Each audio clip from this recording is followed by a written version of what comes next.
Salut tout le monde! Alors, je suis Elysia, thérapeute holistique, enseignante en spiritualité appliquée et la chaîne d'Elysia Unifia, son but, unifier les différentes perspectives en termes de méthodes de guérison et en passant par la tête, le cœur et le corps. Aujourd'hui, vidéo bonus suite à ma dernière capsule vidéo sur la méditation sous toutes ses formes. Et dans cette vidéo, je vous mentionnais mon parcours un petit peu, des différentes versions de méditation que j'ai vécues.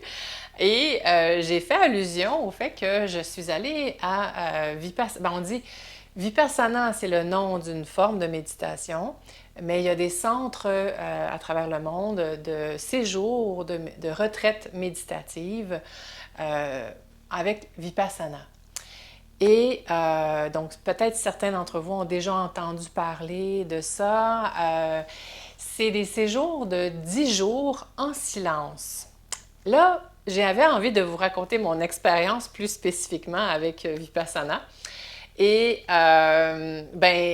pour vous mettre en contexte, à l'époque, j'étais tombée sur une lecture qui disait dans notre évolution personnelle, c'est essentiel de rencontrer nos peurs, d'aller à la rencontre de nos peurs. Puis je me souviens à ce moment-là, je m'étais dit, ben là, j'ai pas peur de grand-chose. J'ai pas peur des hauteurs, j'ai fait du parachute, j'ai pas peur des bébites. C'est moi qui s'occupe de déplacer les araignées de la maison dehors ou des serpents. Bon, bref. Je me disais, attends, s'il y a quelque chose qui me faisait peur à l'époque, le silence. Des situations de malaise avec d'autres personnes ou lorsqu'on est en silence. Mon Dieu, ça me faisait peur. Je me suis dit, ben là, comment je vais rencontrer ça? Puis là, je me dis, il doit y avoir des retraites spirituelles avec le silence, etc. Et quelques semaines plus tard, j'en parle, il y a quelqu'un qui me parle de Vipassana. Et là, j'ai décidé d'y aller. Au Québec, c'est à Montebello.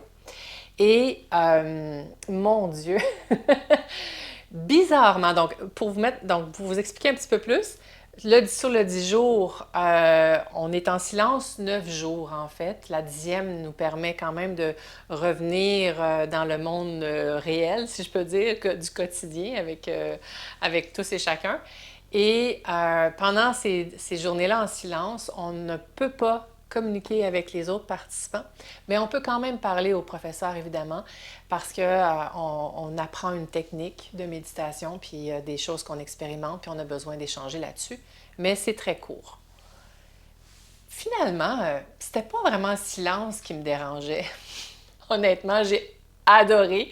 Ça faisait tellement du bien de se reposer, de ne pas avoir à faire de l'entertaining, si je peux dire, de devoir entretenir des conversations qui, à mon sens, parfois sont un peu superficielles. Bref. Non, c'était pas le silence. C'était, en fait, le silence avec moi-même.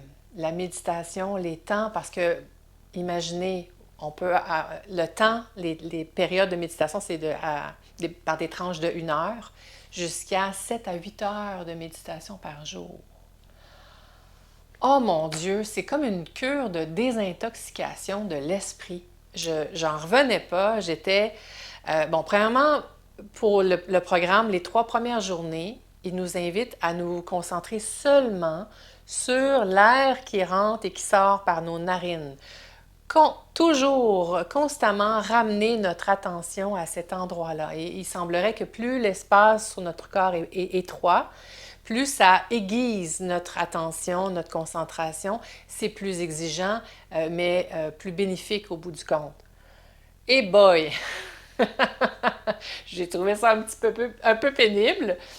Et je vous avoue, il y a eu 2 moments de relâchement, de larmes, de sanglots, de j'en peux plus, qui est sorti. La première fois, c'était au bout de ces 3 journées-là. J'en pouvais plus, puis je me rendais compte que pourtant la tâche est très simple, mais la pression que je me mettais à l'intérieur de moi de bien faire, de forcer, comme si j'en pouvais plus de forcer à vouloir bien faire. Et donc, j'ai un premier moment de relâchement en larmes au bout de 3 jours. Et à la quatrième journée, quand l'attention, maintenant, on nous demande de faire un scan de la tête jusqu'aux pieds, des pieds à la tête, ou inversement. Bref, on va ramener notre attention partout dans notre corps, mais d'une façon très pointue quand même. Ah, mon Dieu, là, c'est un soulagement. OK, on peut ouvrir la perspective. Sauf que quand même, je pense que c'est à la huitième journée, à nouveau, grosse larme de relâchement, de je peux-tu me permettre juste d'être, où il y avait comme quelque chose de cet ordre-là. Et je me souviens, ils mentionnaient dans raisonnement, puis en passant, c'est pas du tout religieux. OK? Pour ceux qui ont des inquiétudes en lien avec ça, c'est spirituel, mais non religieux. OK? Mais ils ont quand même pas des consignes, mais une façon de voir les choses. Et dans leurs explications, ils mentionnaient le fait que, attention de ne pas se laisser emporter par les émotions. OK? Donc, mais moi, j'étais comme déchirée parce que, ben là, j'ai besoin de pleurer. Et là, je suis allée dehors parce qu'on a je voulais pas faire de bruit, réveiller les autres personnes dans le dortoir. Et je suis allée dehors, et il s'est mis à pleuvoir. Et j'étais sous l'arbre. Puis je me rappelle, m'a dit, ben, si la nature, elle, se permet de pleurer, ben moi aussi. Fait que là, ça a tout sorti. Mais l'élément sur lequel je veux davantage focusser en vous racontant mon expérience avec Vipassana, c'est surtout ce qui m'a le plus fasciné, c'est l'effet il nous ramenait à, quand vous allez observer votre corps, ayez un regard observateur, témoin, scientifique, curieux, d'essayer d'analyser qu'est-ce qui se passe. Et c'est un outil génial lorsque, par exemple, imaginez, vous êtes... Puis moi j'avais demandé à être assise sur une chaise parce que assise au sol en lotus, j'avais trop mal aux jambes, puis au corps. Alors, bref, je suis assise sur ma chaise. Et là, on s'entend, là, au bout de 45 minutes, 1 heure, ça fait mal. Et là, il y a une pression. Et le défi, c'est pas nécessairement de bouger, juste rester là, observer. Il amenait cette notion d'observation en termes de la sensation. Est-ce que vous pouvez décrire la saveur, l'étendue, la forme, si ça se transforme? Quand je dis la saveur, est-ce que la douleur, par exemple, est-ce qu'elle est, ça chauffe, ça brûle, est-ce que ça pique, est-ce que ça fait une pression, est-ce que ça engourdit, comment elle se manifeste? Et juste ramener cette observation-là de ce qui se passe à l'intérieur de nous. Oh mon Dieu, l'état de calme, de connexion, c'était hallucinant. Et je me rappellerai toujours, il y a eu un moment, parce qu'on s'entend, on est comme une trentaine de personnes, plus que ça, une cinquantaine de personnes dans la grande salle. Et, bon, évidemment, on entend des gens qui éternuent, des gens qui toussent ou qui rotent. Bon, bref, il y a de tout. À un moment donné, puis un éternuement, c'est un son imprévisible, abrupt. Et là, je suis dans cet état-là d'observation, neutre, zen, et tout d'un coup, il y a quelqu'un qui se met à éternuer. Le son, je vous jure, j'ai eu la sensation physique du son qui traverse mon corps.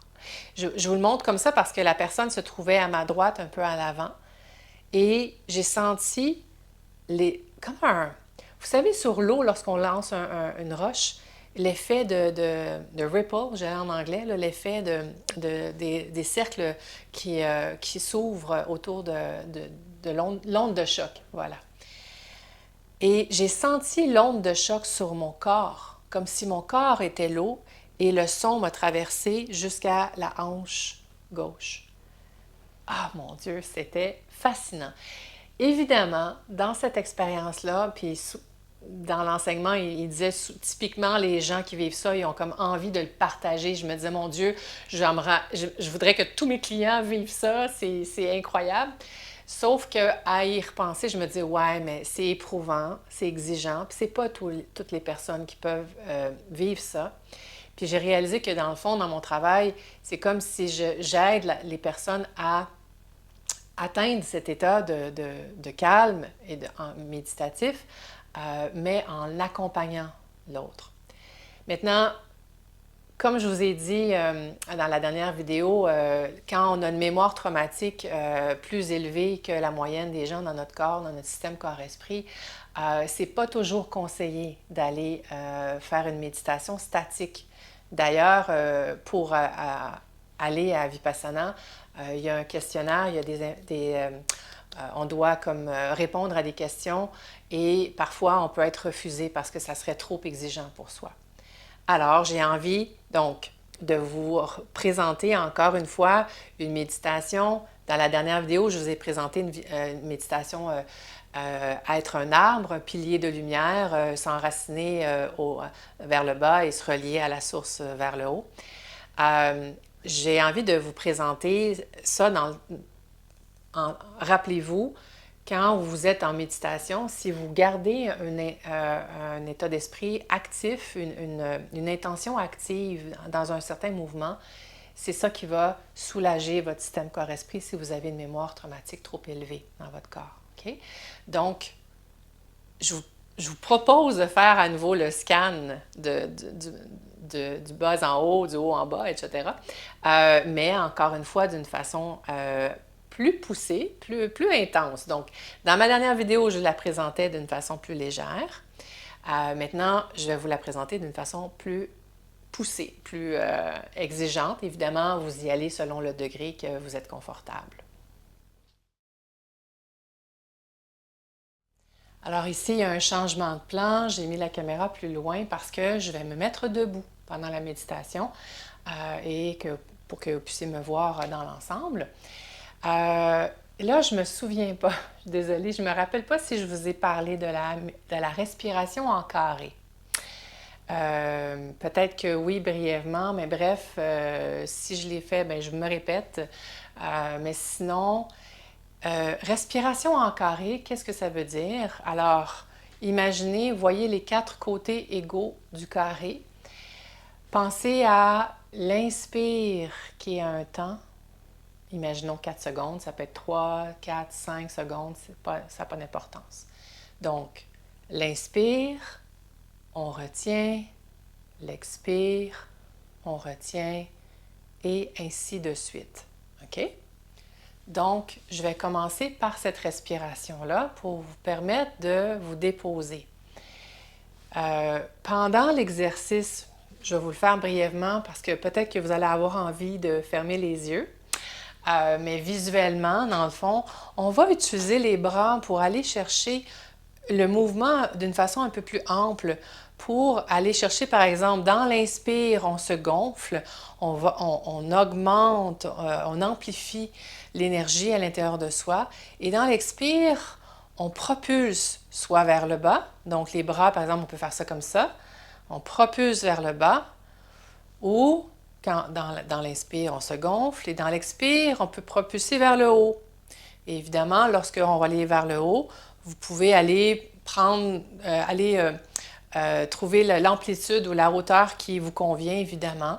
Mais vous pouvez observer un peu comment je le fais pour vous inspirer, tout simplement. D'accord? OK. Alors, on commence par la respiration en carré.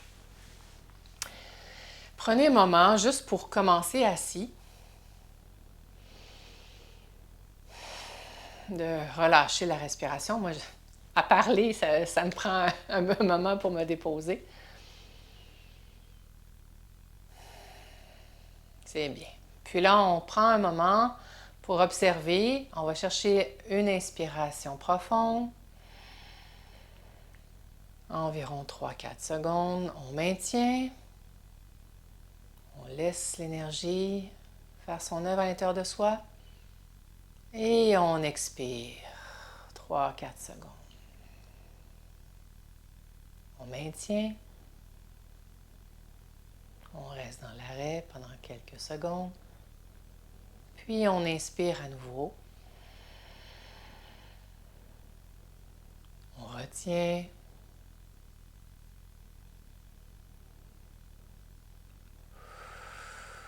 Et on expire à nouveau. On retient.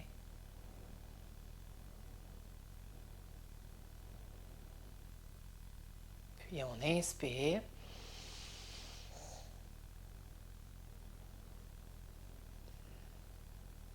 On retient. Et on expire ensuite.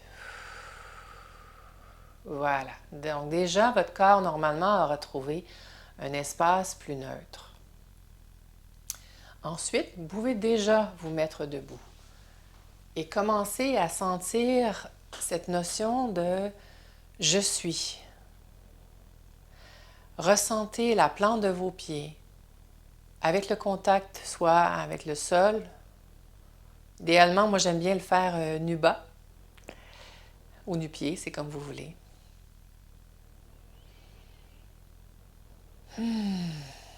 Puis, vous prenez contact ensuite avec l'espace au niveau de soit le chakra du cœur ou du plexus solaire, votre centre. D'accord? On va l'appeler le centre tout simplement. Et vous allez utiliser la respiration en carré, doucement. Puis on va aller maintenant propulser notre énergie pour aller augmenter notre enracinement vers le bas. On inspire, on se gonfle doucement.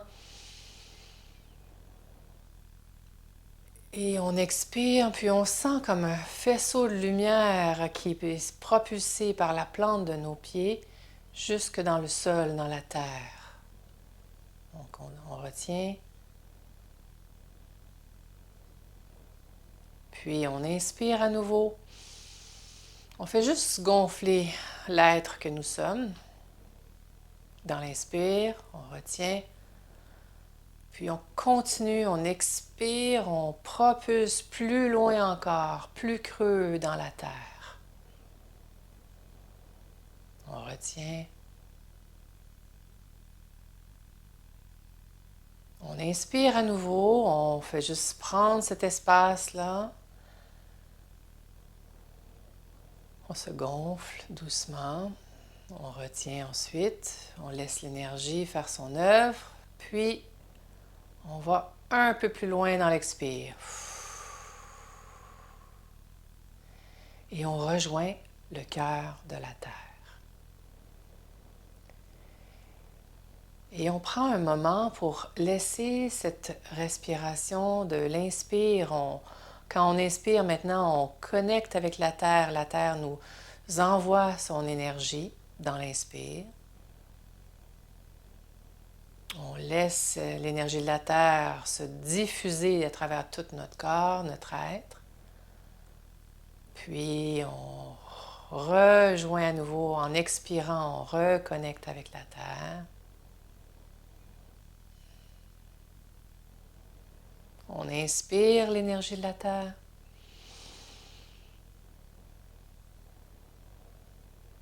On expire notre énergie. On peut à ce moment-là se nettoyer aussi et laisser aller tous les résidus dont on n'a plus besoin pour que la Terre puisse le métamorphoser, le transmuter. Puis on inspire l'énergie de la Terre.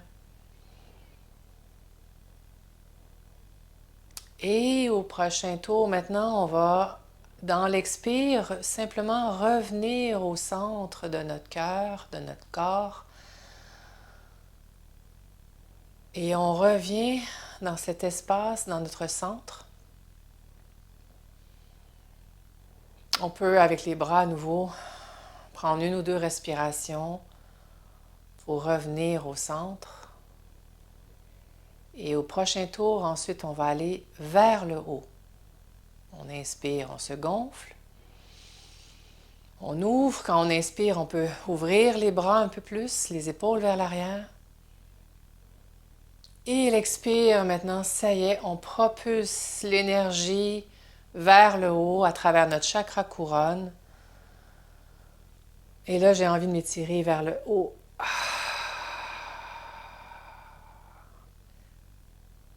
On va rejoindre le soleil, notre énergie qui se diffuse à travers toutes les étoiles, jusqu'au soleil central, au centre de l'univers, jusqu'à la source. Puis on inspire. On laisse l'énergie de la source se diffuser en nous. On se gonfle. On expire à nouveau, on va plus loin jusqu'à la source.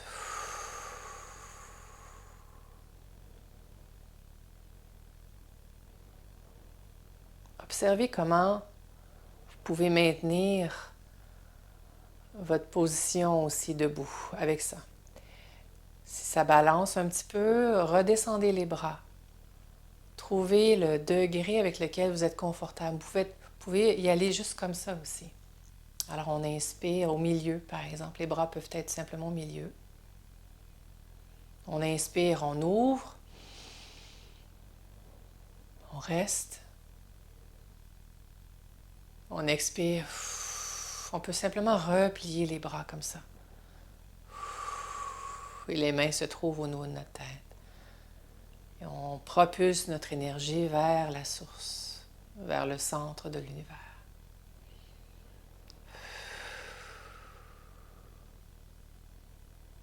On maintient.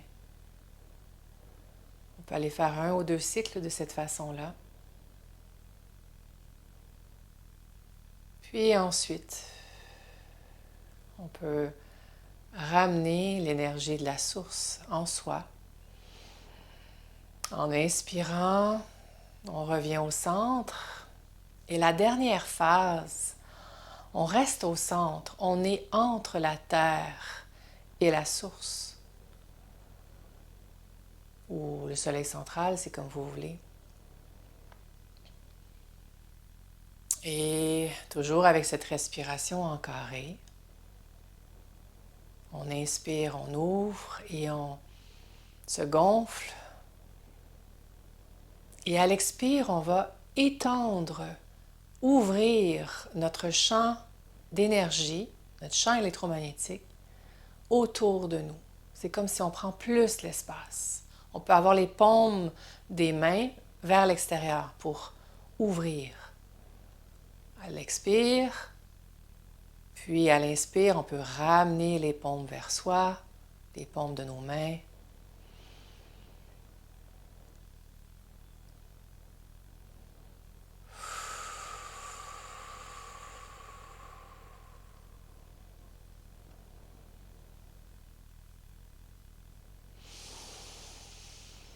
On inspire, on ramène les paumes vers soi. Puis on expire, on ouvre notre champ d'énergie, les paumes à l'extérieur. Et observez jusqu'à quel point votre champ d'énergie se propulse autour de vous. Vous pouvez l'imaginer soit à 3 mètres, à 5 mètres, à 10 mètres, à même 1 kilomètre si vous voulez. Et tout doucement ensuite, quand vous êtes confortable ou quand vous sentez que c'est un petit peu fatigant, là, ça se peut pour les bras, vous pouvez laisser les bras se redéposer et observer maintenant. Faites juste observer. Vous replacez vos bras le long de votre corps et observez. Vous pouvez aller vous asseoir aussi pour aller observer les effets de l'énergie dans votre corps. Comment la respiration se fait plus facilement, plus profondément, plus calme. Comment ça pétille ou ça vibre dans votre corps. Observez les endroits dans votre corps. Évidemment, la plante des pieds est plus chaude parce qu'elle a été plus sollicitée aussi. Ben, je dis ça, peut-être que pour vous, c'est autre chose. Observez. Voilà. On va conclure là-dessus. Alors, sur ce, si vous avez aimé l'expérience, allez-y, mentionnez-le, faites un like, ou si vous aimeriez d'autres choses aussi, envoyez-moi vos commentaires, je vais vous répondre à travers ma page Facebook. Puis sur ce, bonne fin de journée, profitez-en.